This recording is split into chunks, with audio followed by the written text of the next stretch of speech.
প্রিয় শিক্ষার্থীবৃন্দ, সবাইকে আমার YouTube video channel we like অ্যানাটমিতে স্বাগত জানাচ্ছি। আমরা জানি স্কিনে দুটো লেয়ার আছে, এপিডার্মিস এবং ডার্মিস। এপিডার্মিসের মাঝে 4 রকমের সেল পাওয়া যায়। তার একটা হচ্ছে মেলানোসাইট।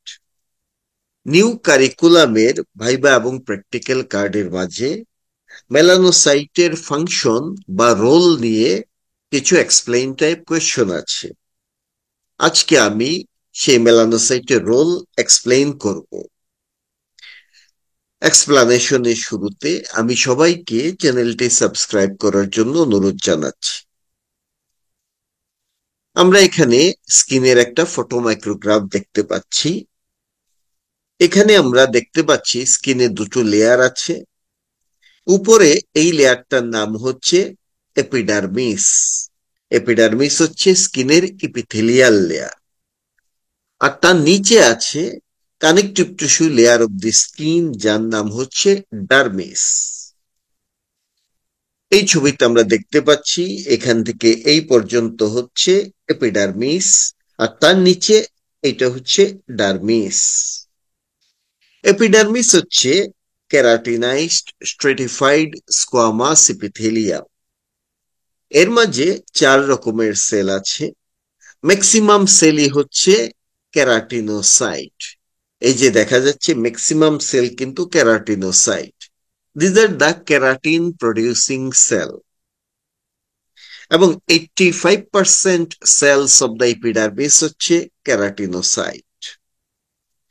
এছাড়া আমরা পাবো মেলানোসাইট নামে আরো এক ধরনের সেল। এখানে আমরা দুটো মেলানোসাইট দেখতে পাচ্ছি। This are actually melanin pigment producing sell.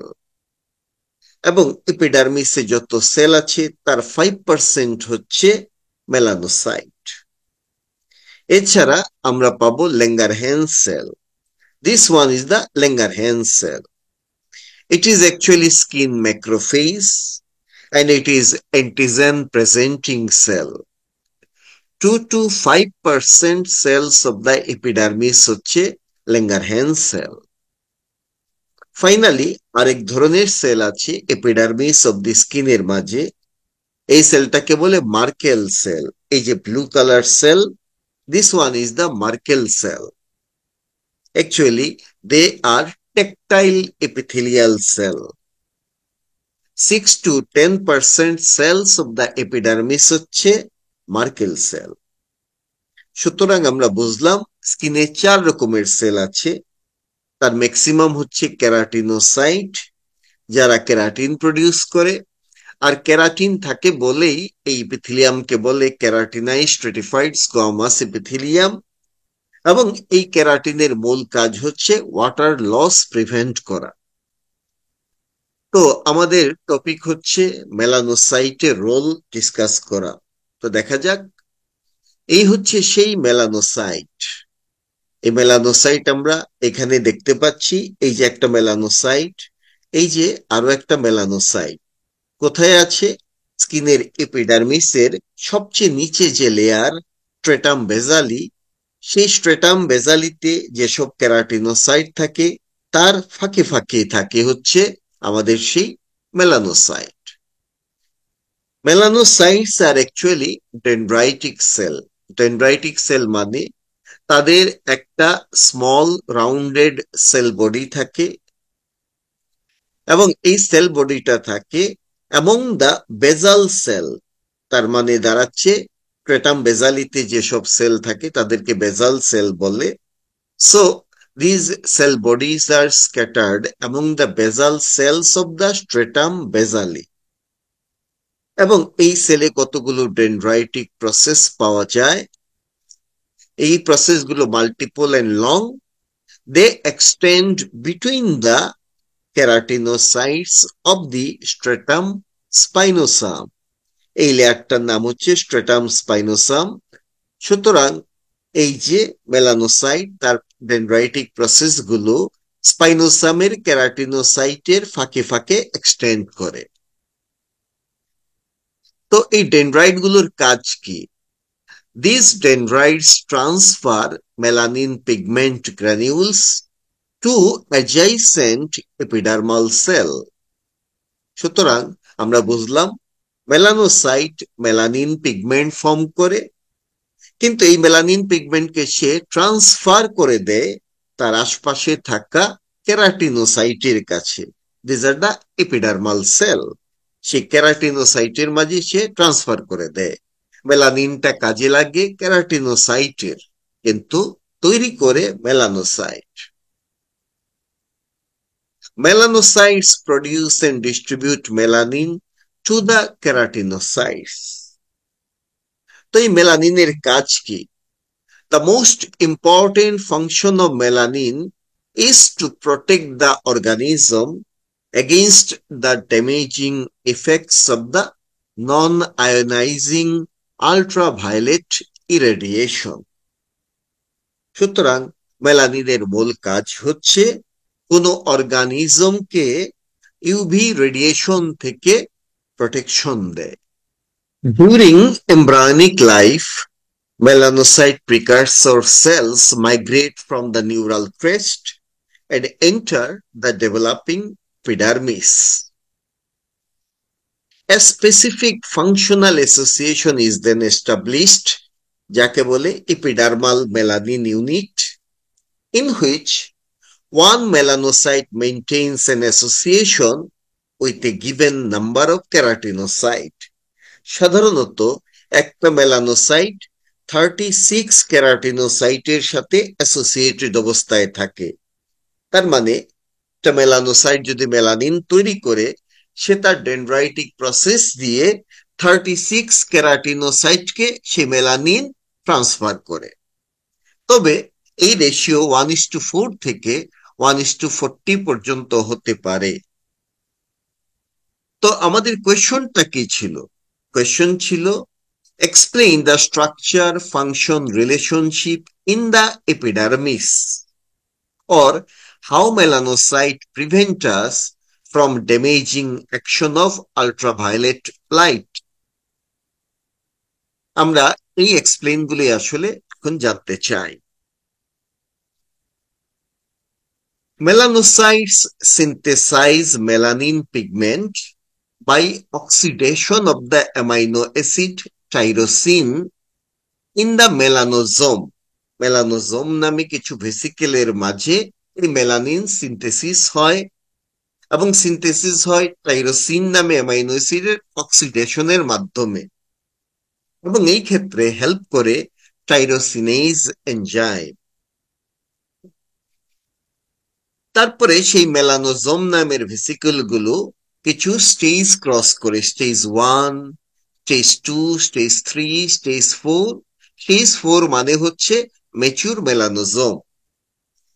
এই অবস্থায় এই মেলানোজোম গুলো ট্রান্সফার হয়ে চলে যায় টিপ অফ দ্য ডেনড্রাইটিক প্রসেসে। এই যে এইভাবে মেলানোজোম গুলো তৈরি হয়ে ডেনড্রাইটিক প্রসেসের টিপ পর্যন্ত এরা চলে যায়, ট্রান্সফার হয়। এখানেও আমরা দেখতে পাচ্ছি এই একটা মেলানোসাইট, তার ডেনড্রাইটিক প্রসেস। এখানে কন্টিনিউয়াসলি মেলানিন তৈরি হচ্ছে ইন দ্য মেলানোজোম। দেন সেই মেলানোজোম গুলো ডেনড্রাইটিক প্রসেসে টিপে তারা গিয়ে জমা হলো। Melanin is then transferred from the melanocyte to the adjacent keratinocyte intracellularly through the dendritic process. সুতরাং এই টিপ থেকে এবার মেলানোজোম গুলো বা মেলানিন পিগমেন্ট আশপাশের এই কেরাটিনোসাইটের মাঝে ইন্ট্রাসেলুলারলি ট্রান্সফার হয়ে যায়। ওয়ান্স ইন দ্য কেরাটিনোসাইট, তাহলে যে মেলানিন ঢুকলো কেরাটিনোসাইটের মাঝে, the transferred melanin is concentrated above the nucleus. নিউক্লিয়াসের উপরে এই মেলানিন গিয়ে কনসেন্ট্রেটেড হয় and forms a supranuclear cap. একটা supranuclear cap ফর্ম করে সেই melanin, and this supranuclear cap protect the nucleus from ultraviolet radiation. So in this manner, pigmentation of skin and hair is acquired, and pigment protect the nucleus from damaging action of ultraviolet rays. তো আমরা জানলাম melanocyte melanin নামের pigment synthesis করে। Melanocyte develop করে neural crest sell থেকে।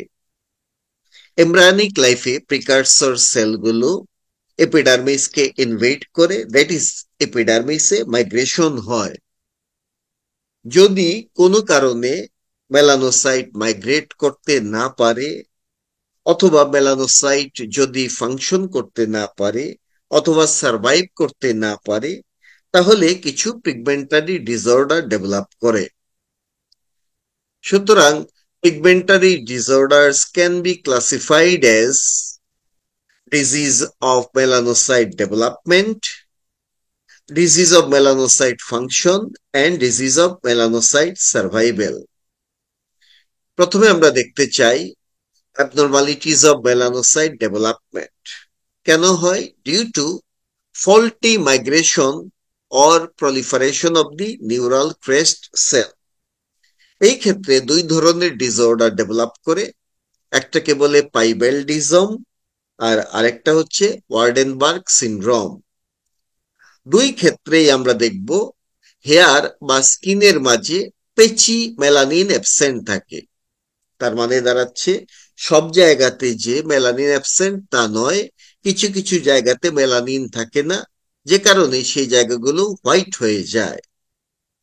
পাইবেলডিজমে পেচি absence of hair pigment এটা পাওয়া যাবে, আর ওয়ার্ডেনবার্গ সিনড্রোমে স্কিন এবং হেয়ারের মাঝে হোয়াইট প্যাচ পাওয়া যায়, সাথে হিটারোক্রোমিয়া এরাইটিস এবং ডিফনেস, এই তিনটা জিনিস থাকে। Now diseases of melanocyte function. Melanocyte ফাংশনে কোনো অ্যাবনর্মালিটি হলে তখনও পিগমেন্টারি ডিজিজ ডেভেলপ করবে। এটা হয় সাধারণত abnormalities of melanin synthesis or abnormalities of melanin processing এর কারণে। এই ক্ষেত্রে অকুলোকিউটেনিয়াস অ্যালবিনিজম ডেভেলপ করে। অকুলোকিউটেনিয়াস অ্যালবিনিজম মানে হচ্ছে globally reduced or absent pigmentation in the skin, hair, eye. তার মানে অকুলো মানেই তো আমাদের আই, এবং কিউটিনিয়াস মানে হচ্ছে স্কিন, হেয়ার, এগুলোতে আমাদের মেলানিন পিগমেন্ট অ্যাবসেন্ট থাকবে বা খুবই কমে যাবে, এবং এটা থ্রু আউট দ্য বডি হবে। থ্রু আউট দ্য বডি হলে সেটাকে বলে অ্যালবিনিজম। আরেকটা হয় ডিজিজ অফ মেলানোসাইট সার্ভাইভাল, এবং এটা হয় due to autoimmune destruction of the melanocyte. Melanocyte যদি অটো ইমিউন মেকানিজমে ডিস্ট্রাকশন হয়ে যায়, তার মানে মেলানোসাইট সার্ভাইভ করতে পারলো না, তখন যে পিগমেন্টারি ডিসঅর্ডার হয় সেটাই আমরা এখন দেখছি। এই ক্ষেত্রে ডেভেলপ করবে ভিটিলিগো। ভিটিলিগোর মাঝে আমরা কি পাবো? এখানেও patchy loss of pigment from the affected area.